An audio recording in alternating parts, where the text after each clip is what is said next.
Hey, you guys, I'm Clarissa, and you are listening to Listen and Know, a podcast focused on health and wellness education and support while using the lens of premenstrual disorders or PMDs. Whether you struggle with a PMD yourself, you have female biochemistry and hormones, or you know, work, live with a female, which pretty much will cover everybody, you will find something here that will benefit you and those around you. Thank you for tuning in and listening, and I hope you will join me on this journey to better understand PMDs and manage your health and wellness. Please note this podcast might bring up topics that are sensitive in nature as we share true stories of PMD experiences. Hey, you guys, welcome back to Listen and Know. Thank you for hanging in with me the past month. So the first 2 weeks of my past month, I had crazy PMDD. And I talked about the struggle to get an episode on. And then I got sick. And it's not that the cold itself was bad, but the lingering cough lasted 2 weeks. And I literally could not speak without hacking up a lung. I would try and sit down to podcast and I would just start coughing. And I just needed to hold off until I was feeling a little bit better. So I am almost there.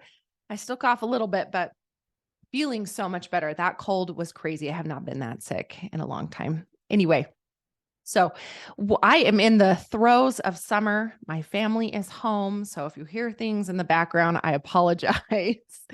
But I'm in the throes of summer with my family, and I am just in this maintenance mode of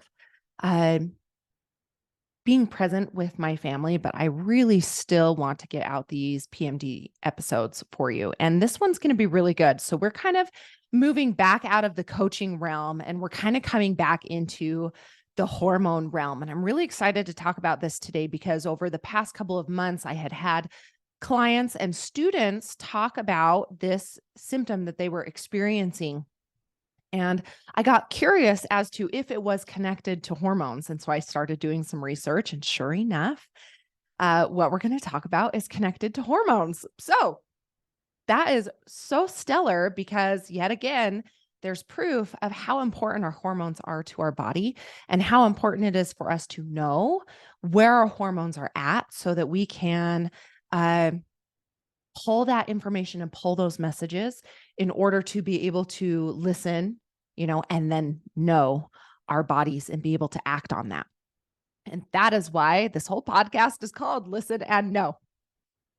But before we begin going into this, I just want to say thank you to those who have listened. It means a lot to me to hear that you have learned something, you have enjoyed listening, and the examples that I give and stories that I give are applicable to you.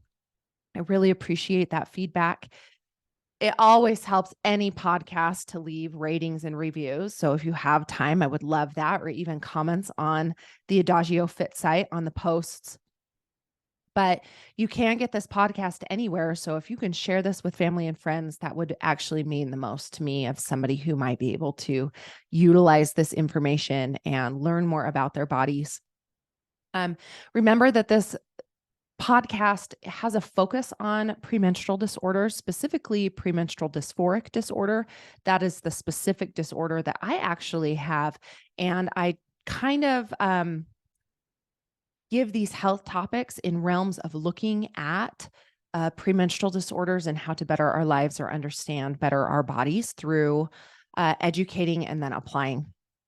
So just remember that, but there is going to be something that you can learn from this because this is going to affect everybody's body, actually. So we are going to be talking about having vertigo and being dizzy today. So dizziness is a common symptom that affects people all ages. It can be caused by a number of things. Specifically, and for this podcast, we're going to talk about the changes in hormones. When I think of dizziness, the very first thing I think of is my grandpa's big willow tree, and he had a tire swing on it. And as a kid, we would wind that tire swing. I mean, the swing was probably 20 feet long, the rope on it, on the tire swing. And we would wind that tire swing as high as we could reach and let it go. And the person who was in that tire would spin and spin and spin. And then we would get out as fast as we could and try and run to the garage door, because that was maybe 30 feet away. And we would just laugh at each other and we would make ourselves so sick. Then the second dizziness thing that I thought of was on the movie Sandlot, when they ride the, I can't even think of what it's called, the Gravitron, and the tequila music's playing because they had all just drank and they're so sick and they throw up. So that was the second one. And then the third dizziness story that I thought of was when I had just had my first baby and I got out of bed the next morning. So I had my baby, my first daughter, around 12:30 at night. And I got out of bed the next morning, probably around 8 or 9 o'clock, to use the restroom, and I got dizzy and I passed out. So those were the three stories of dizziness that first came to my mind that I recalled. Now, two of those had to do with our physical happenings, our circumstances, right? The tire swing and the gravitron spinning around. Oh, it wasn't the gravitron. It was like the egg beater one, right? Yeah, it was the egg beater one. Anyway, I digress. But the third one had a lot more to do with what was happening within my body than the circumstances around me, or than my body in the environment. It was what was going on inside. So dizziness can be caused by hormone changes. So hormones, again, to reiterate, those of you who haven't joined me before, welcome. But to reiterate, hormones are chemical messengers that are sent from different areas of our body to help control the functions and systems of our body. They're chemical messengers. They control our mood, they control our sleep, they control reproduction, they control our hunger. And I need to turn my phone on. There we go. The primary reason for dizziness before our period, though, and during our period, is due to these hormonal changes. So there are three different areas we are going to focus on today in hormones. And the first one is going to be estrogen. So estrogen rises twice during the menstrual cycle, during the ovulation phase, and then in the luteal phase. It has, during the ovulation phase at the end of, during the follicular phase with the mini ovulation phase, it peaks for just a couple days. But then during the luteal phase, which is the second half of the cycle, it gradually increases, doesn't peak as high as ovulation phase, but it gradually increases and then it stays at a high before your body, hormones let your brain and body know that you are or are not pregnant. And if you are not, the estrogen drops off and goes back down to base level. If you are, the estrogen then continues to build and rise so you can house that baby. So during that luteal phase, during the phase where the estrogen rises and stays high, this tends to be the time that we as women or as menstruators experience a sort of dizziness. As estrogen levels fluctuate, this can affect blood glucose levels, so your blood sugar levels. As glucose levels rise and fall, the body cells may not receive a steady supply of energy, which can lead to fatigue and dizziness. So I like to explain to my clients that blood sugar is kind of like sound waves. So if you've ever seen pictures of sound waves, we have if we have a bigger sound, we have really high highs and really low lows. And then if we have a higher pitched sound, it's more level in its waves and more constant. So it looks like more of a straight line, but it's not. We want our blood sugar to have as little of movement as possible. Now, that's not all the way possible to have no movement, because then you'd be dead. But it's more of the fact that the less movement, the less fluctuation, the less mood swings, the less energy dips we are going to have. So the food choices that we make and when we eat all play into those rises and falls of blood sugar, levels of our blood glucose levels. When they rise and fall too fast, that can cause a massive amount of dizziness in our bodies. Also, estrogen plays a role in maintaining our balance and our coordination. For PMDD, since we are hypersensitive to those shifting hormones, even if they are normal hormone levels and other premenstrual disorders, when those levels shift, most women tend to experience some sort of clumsiness. I've talked about before the study done that brains can change up to 35% of activeness and in response and cognition function during this luteal phase. So during the second half of your cycle. And so, as we are looking at how estrogen rises and we are losing coordination, this can cause like knocking over like a glass of water or dropping, your phone, even though you're just trying to hold on to it. The inability to text the right letters on your phone or even writing sometimes is hard because that coordination is not there. So, we have this higher estrogen and we're doing fine when the estrogen is in normal ranges, but at the end of your cycle, if you are not pregnant and those fall off, they tend to fall off at a pretty steep decline. And so what happens is as those estrogen levels decline, the chemical messengers are not getting messages from our brain to our inner ear and back. So our ears are what helps us keep our balance. So then we have this miscommunication between our brains and our ears caused by the dropping of estrogen. And therefore, we experience this dizziness because we are literally not coordinated. And inside our body is not coordinated. I think that's fascinating. So, estrogen can fluctuate our dizziness due to our blood glucose. A tool for that would be to eat every 2 to 3 hours, eat something small every 2 to 3 hours full of healthy proteins, healthy fats, and healthy carb. And you want to eat all three of those to keep that blood glucose level very even instead of, just having all sugar or you can do only protein and fat, but carbohydrates do play an essential role in keeping our brain function healthy. So there's that side of things too.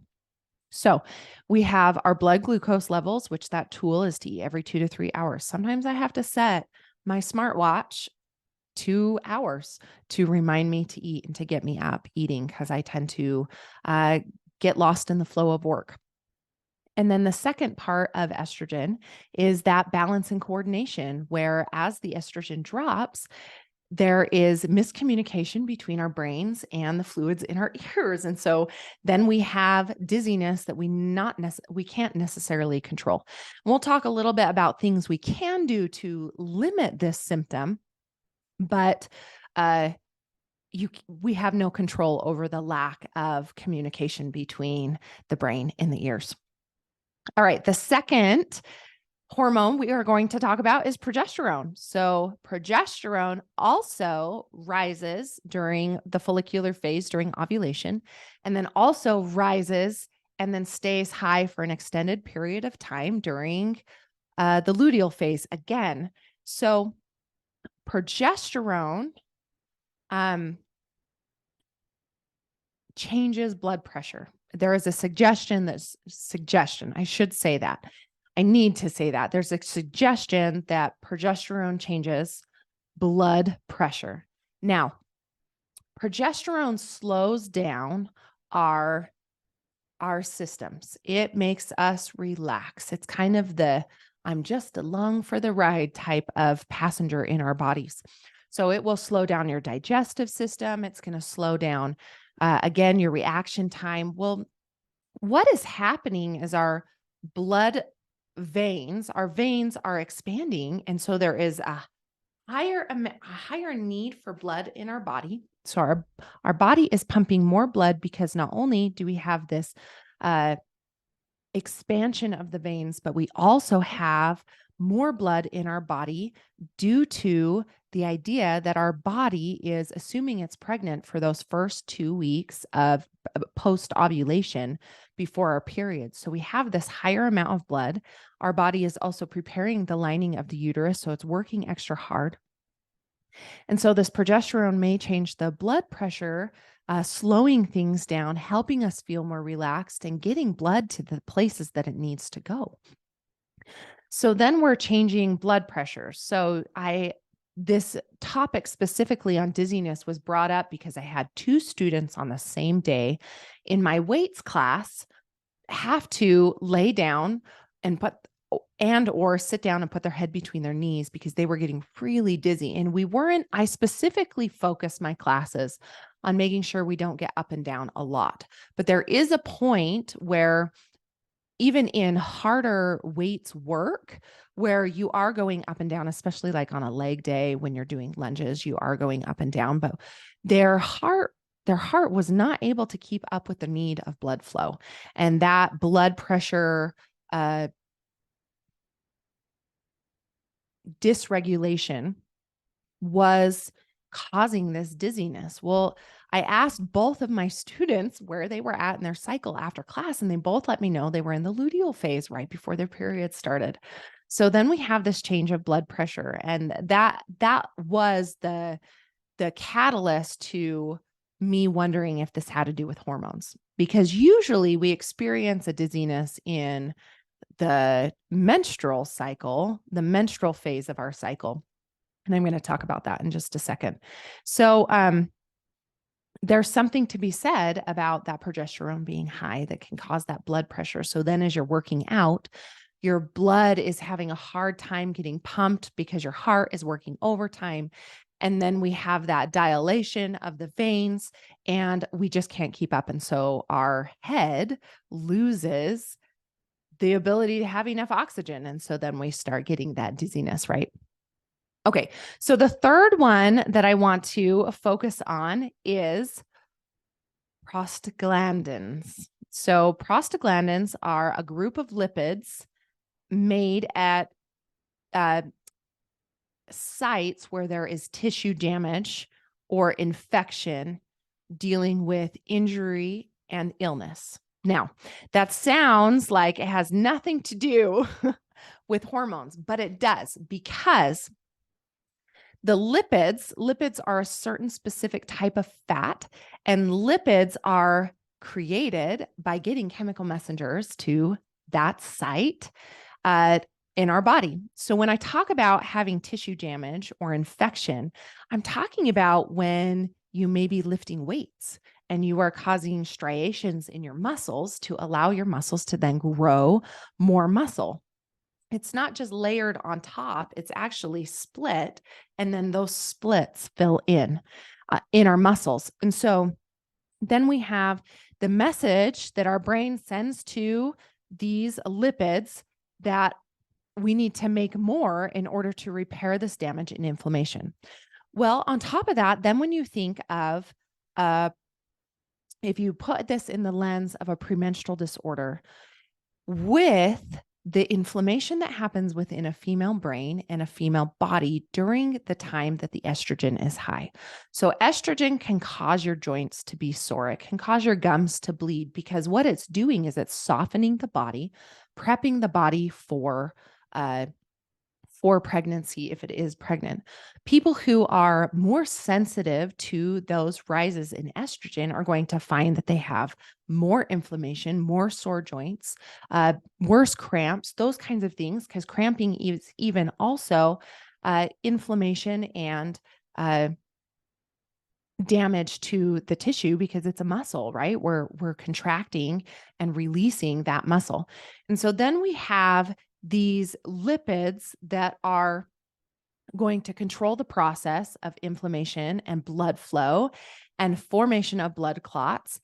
And these lipids, these prostaglandins, I just want to say it right, are also the hormones that induce labor. So then when we think about what that is causing within our body, that is a serious sign of, or can cause dizziness within the female cycle, because even going through the menstruation phase is a small likeness of what labor is like, right? We're shedding those tissues. All right. So those are kind of the three main hormone areas. We have estrogen, progesterone, and prostaglandins that we're talking about within what hormones could possibly make you dizzy. But let's talk about maybe some other things that could make you dizzy, because I did want to talk about in the menstruation phase, we have the loss of blood, right? And that can absolutely make a female feel very dizzy, because it can be a lot of blood, especially if you have a heavy flow in your menstrual cycle. Or if you go through any sort of labor, like I did with my daughter, when I was done laboring, I had that huge loss of blood and passed out. This is a good one too. When I miscarried my baby, I was bleeding and we couldn't get me to stop bleeding and I passed out. I remember telling my husband, kind of vulnerable story here, sensitive story here, but I remember telling my husband I was sorry because I was dying and I knew it. And I remember telling him, I'm so sorry that I couldn't stop bleeding, and please take care of the girls. And that was kind of the last thing that I remember, like, oh, I'm leaving. Here I go. And it was because I was still bleeding out. And so thankfully I'm here, but that's a miracle. And I need to hold on to that miracle in my life. And I do, to remind myself to live fully every single day. But coming back to dizziness. So having low estrogen can actually also attribute to dizziness. Hot flashes, hot sweats, night sweats. I have hot sweats. I like to wear them around the house. Hot flashes and night sweats, low estrogen and dizziness, in fatigue, in headaches, in anxiety, in depression. So when I look at the symptoms of hot flashes, night sweats, fatigue, headaches, anxiety, and depression, I am reminded of the symptoms of PMDD. Those are some of the boxes that you need to tick in order to be able to be diagnosed with PMDD. And so those are also things that women experience during menopause and perimenopause. And those are things that women experience post-labor. And it's because of those shifts of hormones, the estrogen that was once being produced that's not anymore. So having too high of estrogen can cause dizziness, but having too low of estrogen can also cause dizziness. I'm sorry that was a little bit out of order. We should have talked about that when we were talking about high estrogen. But isn't that interesting that anxiety can cause dizziness? When I think about the relation to that, when I've had anxiety attacks, I am breathing so heavy. I'm taking so much oxygen into my blood that then a lot of the times in my personal anxiety attacks, I will stop breathing because my blood has enough oxygen, and my husband will have to shake me to remind me to breathe. And those anxiety attacks, as hard as they are, I do know that I get really dizzy in those because I'm breathing so fast and so heavy, like my teeth will buzz. And that's because my body has this excess amount of estrogen and there is a lack of communication in my body due to this anxiety that is rushing through, this fight or flight response that is rushing through my body, even in just normal, safe happening circumstances within my life.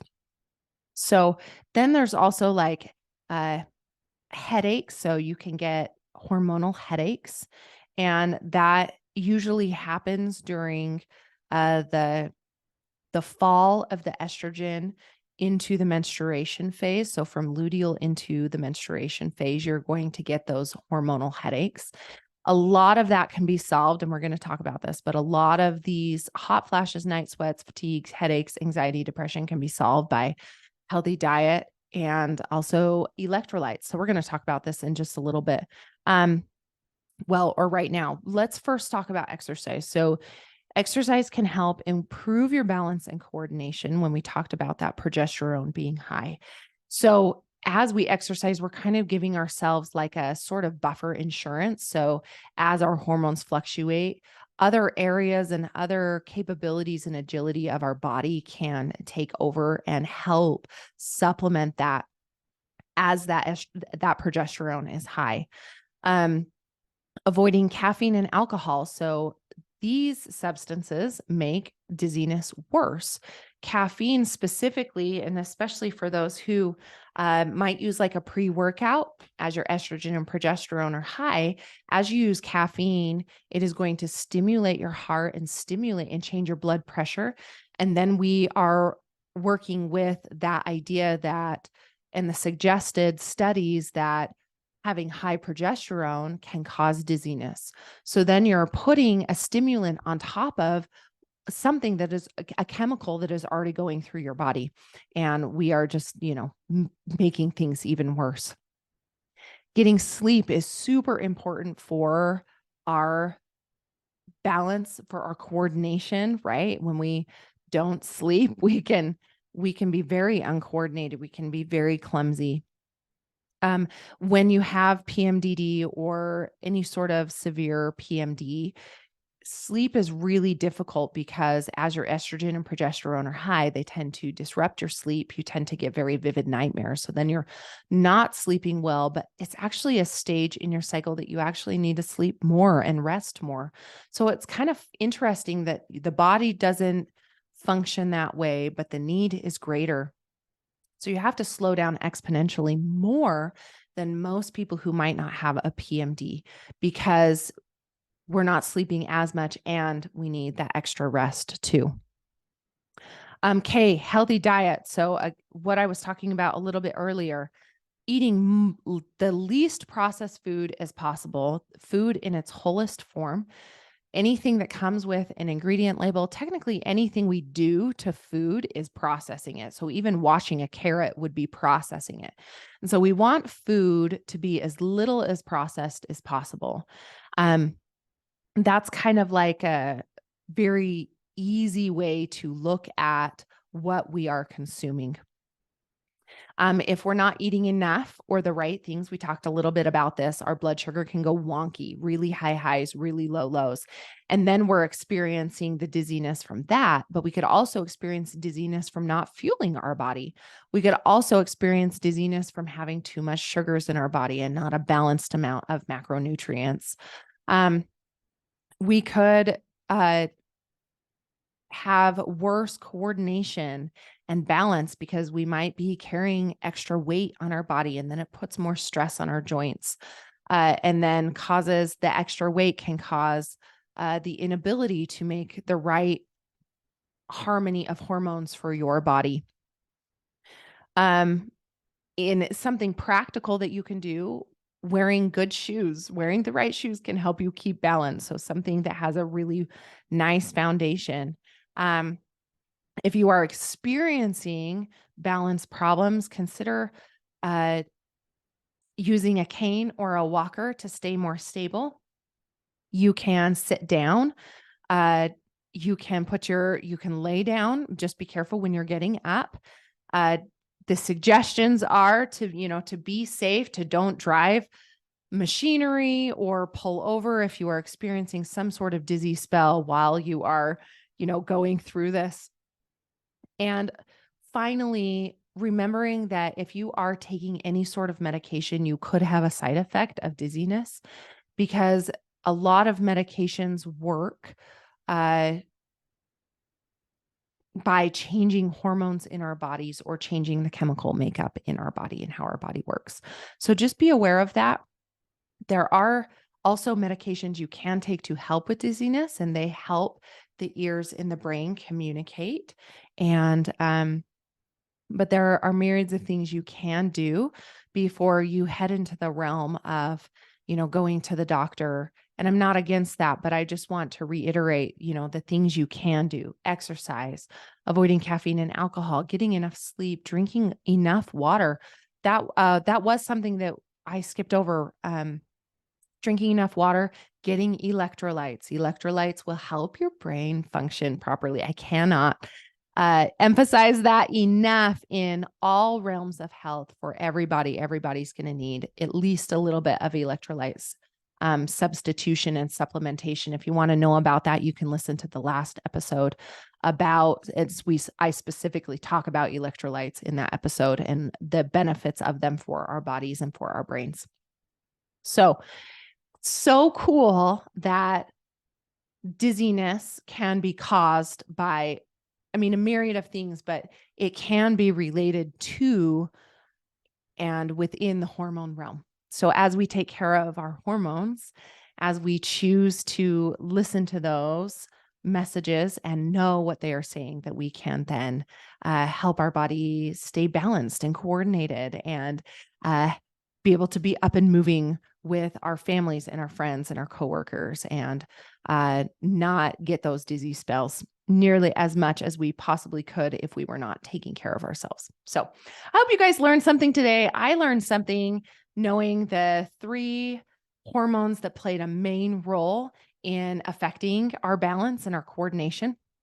And if you learned something, I would love to know what you learned, or if you have any questions about this, feel free to comment and reach out, and I will see you guys next week. Thanks for joining me today.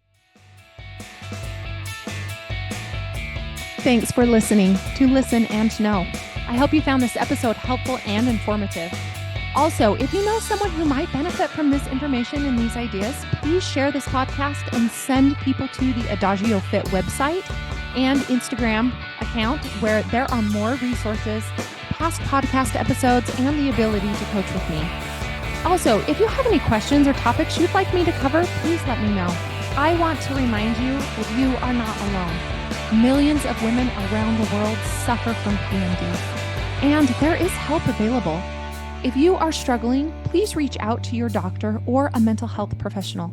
There are also many online resources available, such as my website, adagiofit.com, the Premenstrual Disorders Association website, pmda.org, or the International Association for Premenstrual Disorders, IAPMD.org. Remember, health is personal and possible. You are not alone. Thank you for listening. Please note, this podcast is in no way to replace your primary care health doctor. I am not a doctor or a professional, and I ask that you consult with yours before you make any significant health changes. Thanks.